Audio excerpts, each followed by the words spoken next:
Estudo da Torá. Livro de Yohanan. Capítulo 5. Ora, como todos os anos, houve uma das festas que Hashem havia ordenado a seu povo, e nesta festa subira Yeshua para Jerusalém. E lá havia um tanque chamado Beit Zata, com 5 entradas. Próximo ao portão de ovelhas, uma das entradas, ali permaneciam muitos enfermos, desde cegos a paralíticos, e esperavam ansiosamente pela movimentação das águas no tanque, pois de tempo em tempo desciam Melahim de Adonai, e agitando as águas faziam um movimento nelas, e com isso quem entrasse neste tanque logo após era de fato curado de suas enfermidades. Ficava ali também um homem que durante 38 anos se encontrava doente. E deitado em sua esteira ficava ali ansioso, esperando o seu movimento. Yeshua o encontra. E olhando para ele mais uma vez, um milagre acontece. E assim, nosso Salvador funde-se com ele e sente suas dores e anseios. Viu desde o dia do seu nascimento. Vira qual foi o motivo que o fizera perder os movimentos de suas pernas e o quanto isso lhe trazia angústia para a alma. Essa mensagem, ele, o Salvador, quer que entendamos hoje. Muitos buscam de formas conhecidas para curar suas dores, anseios, doenças. Muitos há hoje que, assim como este homem, esperam anos na fila para um transplante, para uma operação, e mesmo assim recebem muita pouca chance de recuperação. Muitos há que acabam por morrer, e com isso as esperanças de seus entes queridos. Sim, assim como este homem, devemos entender que há quem trabalhe em prol de nossa cura física. Mas Hashem nos enviou alguém para que nos cure hoje, sem precisarmos depender de homens, ou de sistemas ou técnicas de cura. Cheio de compaixão, então Yeshua olha para aquele homem e, sabendo o quanto ele havia esperado, o quanto havia sofrido por dias escaldantes e noites frias que o castigavam, a privação de alimento e sono, e então o questiona: você quer ficar são? Que pergunta! Sim, muitos não só não entendem, como nunca entenderão. Devemos entender que o milagre da cura é uma vontade perpétua de Elohim. Muitos há hoje que dizem que em nossos dias não precisamos mais de milagres, pois naquela época Yeshua realizou tantos, mas com um único propósito, o de espalhar as boas novas na terra. Ora, olhando em nosso redor é simples de ver, nunca tivemos tantas doenças, tantas mortes, tantas agruras. Hoje, mais do que nunca, precisamos da mão caridosa de nosso Salvador para operar curas, e essas sendo físicas, psicológicas e espirituais em todos os povos. Mas estas curas não poderão ser realizadas sem o consentimento daqueles que possuem tais enfermidades. Sim, cabe a nós autorizarmos a luz operar em nossos corpos físicos e espirituais. Como Yeshua mesmo testificou, que pai ouvindo o filho pedir um pão lhe daria uma pedra? Se nós que somos maus sabemos dar bons presentes aos nossos filhos, ora, nenhum pai se alegra em ver um filho enfermo. Ou com uma severidade olha para o filho preso em um leito, sem os movimentos das pernas e diz: ora, isso é para você aprender a confiar em mim? Não, nosso Criador não trabalha dessa forma.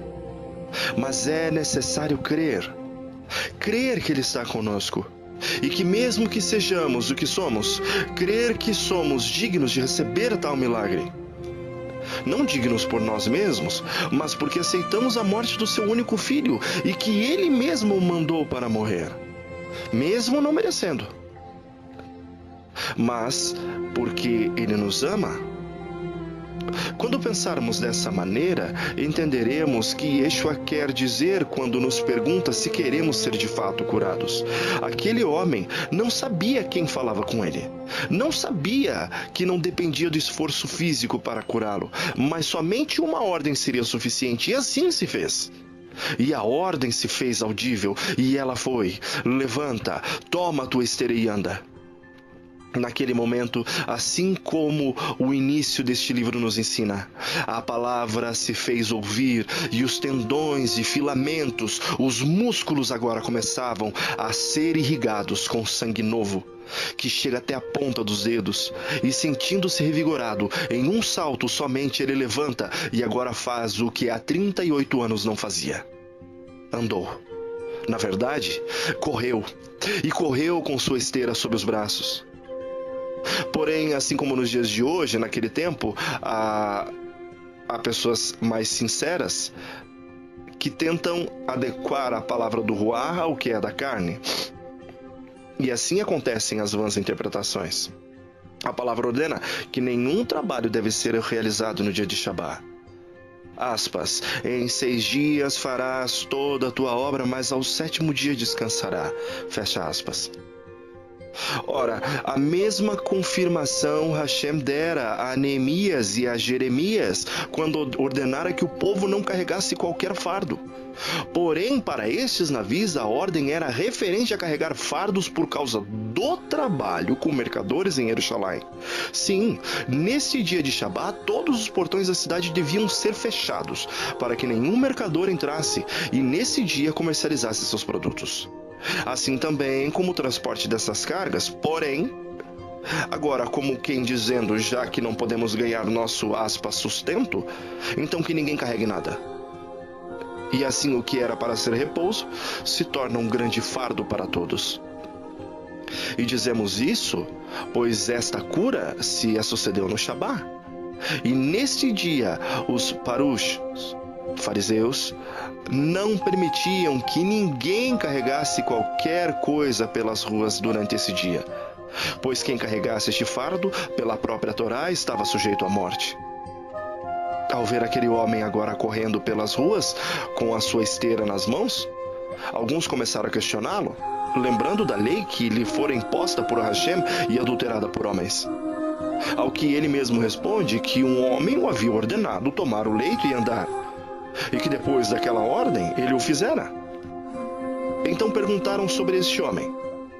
Quem era ele? Mas o homem não soube responder, pois Yeshua havia saído dali por causa da grande multidão que o seguia. Porém, logo após, os dois se reencontraram no templo. E aqui Yeshua nos dá outra lição, e ela é: não podemos separar a misericórdia da justiça, e nem a justiça da misericórdia. Não há possibilidade de fazê-lo, é impossível. Sem justiça não haveria misericórdia, ou seja, sem lei não haveria necessidade de redenção pela quebrada ou pela quebra da lei. Pois não haveria necessidade de perdão se não houvesse transgressão. Mas, não havendo misericórdia, a morte seria certa e inevitável, pois a lei não salva.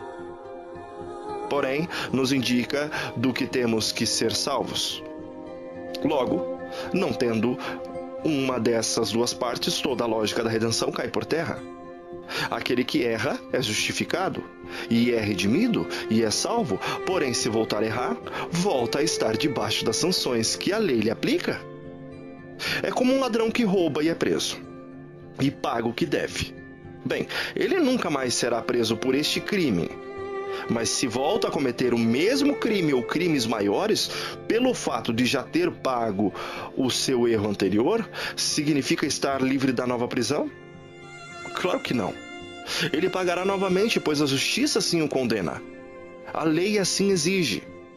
Porém, se ele, enquanto preso, mantém bom comportamento, mostra arrependimento e disposto a começar uma nova vida, ele é posto em liberdade e tem nova chance de começar, pois a misericórdia, sim, exige. O mesmo exigiu Yeshua daquele homem. Olha, ele possivelmente tivesse mentido ou tentado mentir, pois o conselho foi: você foi curado. Agora não peques mais, para que não aconteça a você coisa pior. E entendendo essa exortação, ele sai mais do que depressa e diz aos líderes que fora Yeshua quem o tivera curado. E eles, ouvindo isso, começaram a persegui-lo, pois para eles era um absurdo curar alguém necessitado no dia de Shabá.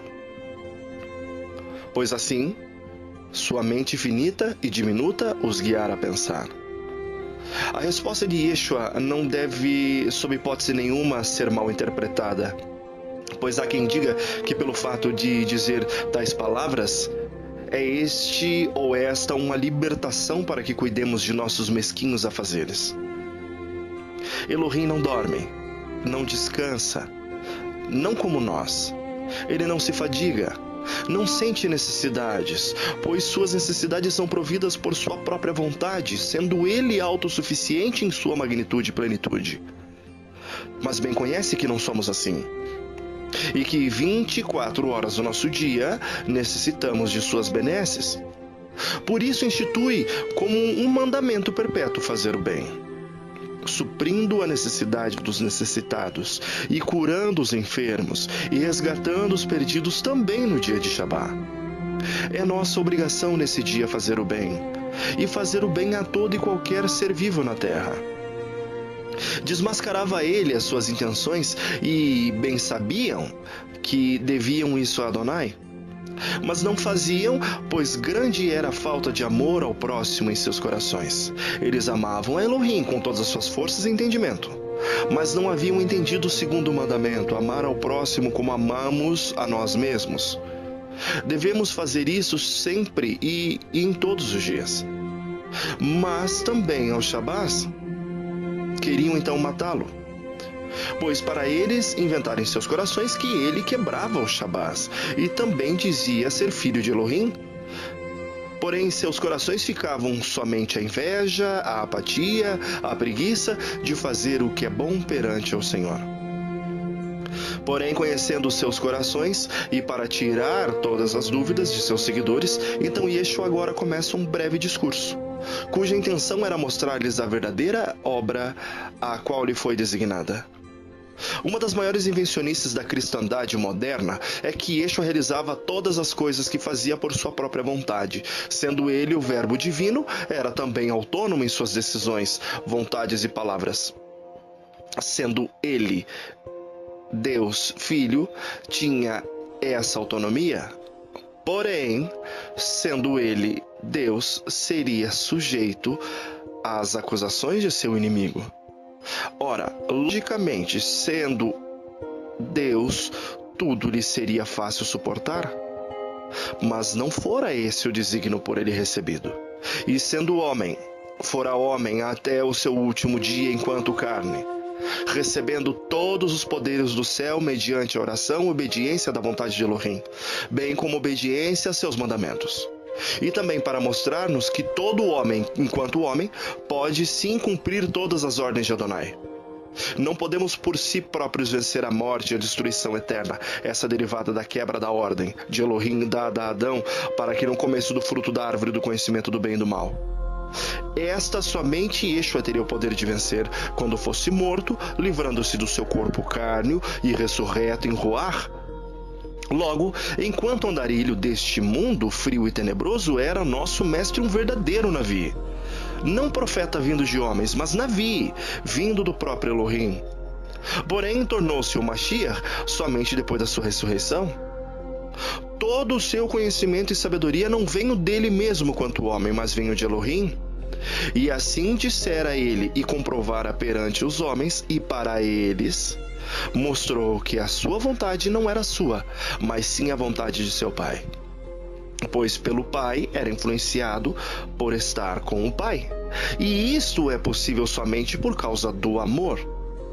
Ou seja, o respeito, a confiança e a comunhão entre o Pai, que não só mostra também ao Filho todos os seus planos, mas também mostrará ainda coisas muito maiores a Ele e a todos nós.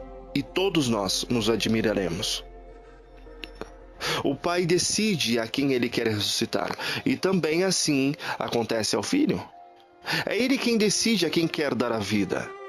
O Pai é juiz, mas não julga ninguém. Dera esse poder ao Filho para usar quando for a hora apropriada.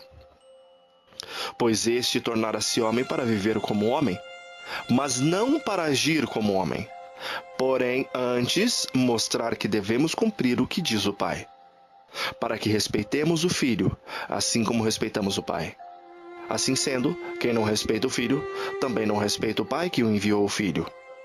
Ora, se crermos nas verdades ensinadas pelo Filho e cumprirmos e crermos, também creremos também em Elohim. Teremos a vida eterna, ou Espírito, e não seremos condenados, pois passamos da morte carne para a vida Espírito. Seguindo essa linha de raciocínio aqui, Yeshua nos desvela outro mistério. Por mais que alguns acreditem em estar vivos, que possuem vidas, que possuem coisas, ou até mesmo que são dono dessas coisas, isso não quer dizer que estejamos vivos ou que estamos vivos. Cabe a todos saber que assim que formos desligados da fonte da vida que é Elohim, todos estão privados de vida. E não temos vida, mas nascemos mortos e estamos mortos. E podemos seguir mortos por todo o nosso percurso aqui na Terra. Pois estando longe da vida, da fonte da vida, logo não temos vida. Mas somente um pálido esboço daquilo que acreditamos ser vida. Dizemos isso, pois aqui nosso Senhor nos revela que chegaria um tempo e que, na verdade, aquele tempo já havia chegado em que os mortos ouviriam a voz do Filho de Elohim, e os que a ouvissem não saberiam que estariam mortos, mas ressuscitariam, agora não da carne, mas do Espírito. Pois, da mesma forma que o Pai é fonte da vida, assim o Filho também o é. Pois assim foi a vontade do Pai, e deu autoridade para julgar, pois o Filho é profeta vindo de Elohim. Agora conclui ele mostrando os eventos do fim, dizendo que chegaria a hora em que todos os que estiverem mortos fisicamente ouvirão a voz do Filho vindo do Pai. E sairão das suas sepulturas, apesar de que muito nos foram inculcada a ideia de que nossas obras não nos podem salvar, pois elas só vêm pela misericórdia. Aqui nos revela nosso Mestre que aqueles que fizeram boas obras ressuscitarão para a vida eterna, e os que fizeram más obras também ressuscitarão, mas agora não para a vida, mas para a morte eterna. Ora, apesar de falar essas palavras, ele mesmo não exaltava-se a si, porém falava do que lhe fora mostrado, e ao julgar estar certo, não estava certo porque a sua mente lhe dizia, mas o próprio Pai é quem dizia isso a ele.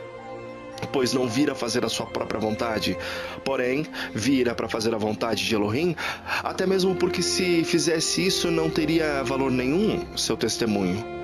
A lei mandava que, ao acusar ou absolver, alguém precisava de pelo menos 2 testemunhas, e ele mesmo sabia disso. E tinha 2 testemunhas, sendo ela o próprio Elohim e também Yohanan, que testificara de suas obras como sendo mandadas por Elohim. Mas não se trata de falar estas verdades para julgar ou ser julgado, porém para dar salvação pela verdade. Ora, Yohanan testemunhou de seu ministério pelo próprio povo, mas o testemunho de Yeshua é muito mais forte, pois as obras dele eram o seu maior testemunho, e também o testemunho de que Elohim o enviara. Mas eles nunca tinham ouvido a voz de Elohim, e nem a sua face, e as palavras dele não estavam nos seus corações, pois não criam que Adonai tinha enviado o seu próprio Filho. Não seria difícil entender essas coisas, pois se buscamos nas Escrituras encontrar a vida eterna, vemos que elas mesmas apontam para Yeshua. Mesmo assim, muitos de nós não vemos essas coisas. Não entenderemos essas coisas do alto, do Espírito, enquanto buscarmos elogios de homem, mas buscarmos elogios de Elohim, o elogio verdadeiro. Eles esperavam a vinda de Moshe, quem sabe para libertá-los do jugo romano, como assim fora com o jugo egípcio. Mas Yeshua lhes adverte que Moshe não os viria a salvar, mas condená-los, e condená-los por lei. Porém, que tal coisa não aconteceria por ele, pois enquanto a Moshe foi dado trazer justiça, a Yeshua foi dado trazer misericórdia. Ora, se crermos na justiça e termos a justiça, muito mais creremos na misericórdia. Mas se não crermos na lei, como creremos na misericórdia?